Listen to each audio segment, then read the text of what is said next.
Ordering Chaos Online has one of the largest in-game maps ever put together in a mobile game. But despite this, it's not a very welcoming place to live, and I would personally not want to live in even half of them. So in this video, I will be going through every zone from least to most hospitable. I will have one rule, however.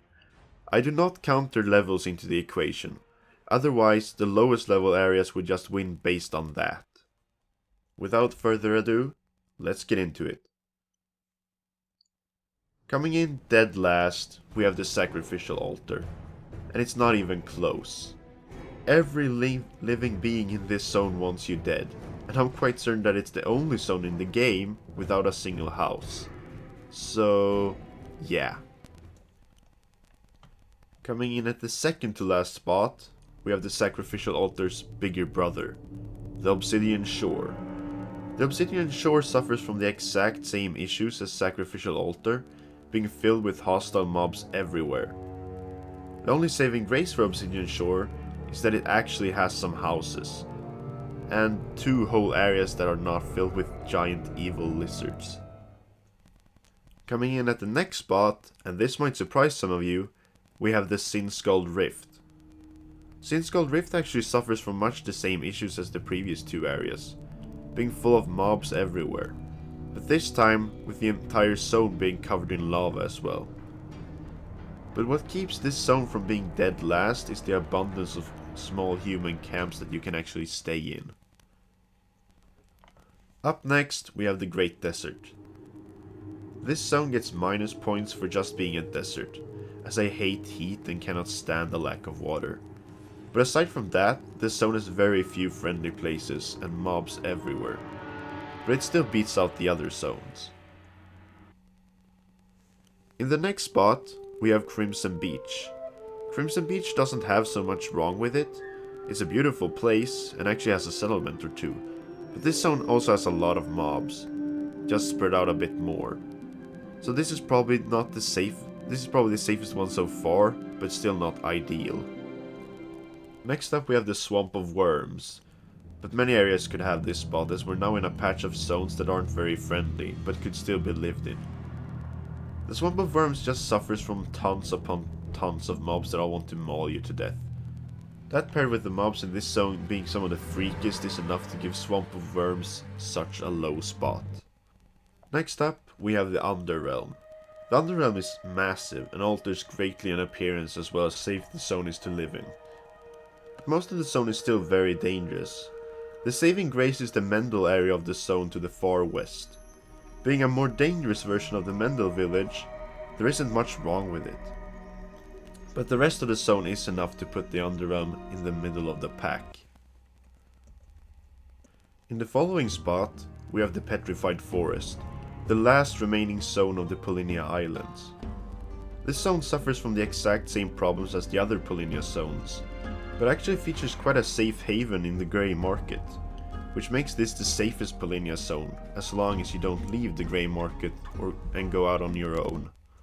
Coming in at the number 6 spot, we have the Tanned Land. Scrap what I said about the Sacrificial Altar. There was actually one more zone without any real houses. The Tanned Land basically just consists of a military school. It's a small place and there's not much to do here. It's not that living there would be dangerous, but it would be extremely boring. Coming in right after the Tanned Land, we have one of my favorite zones in the game, the Eternal Frostland.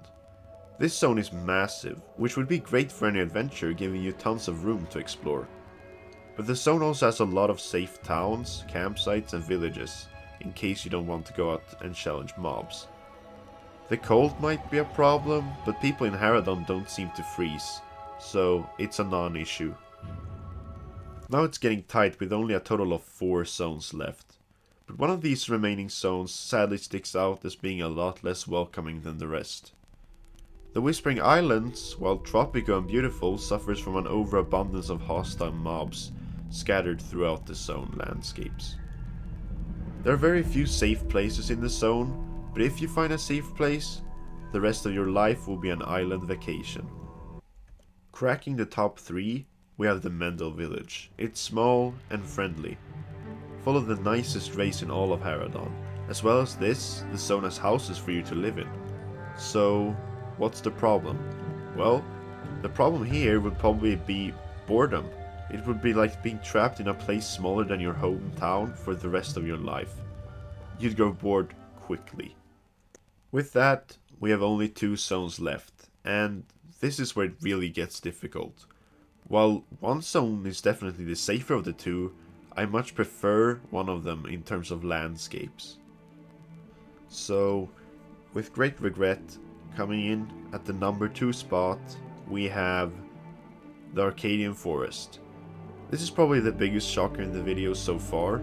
This is probably the friendliest zone in the game, featuring very few hostiles as well as different towns. It even has the city of Greenmount itself.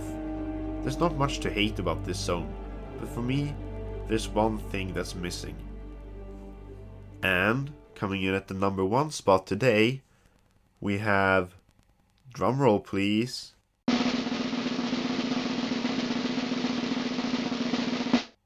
the Tier Coast. Yep, I know what you're thinking. How could I place this zone above the Arcadian Forest? The Arcadian Forest is so friendly and so green. And you are right, it is.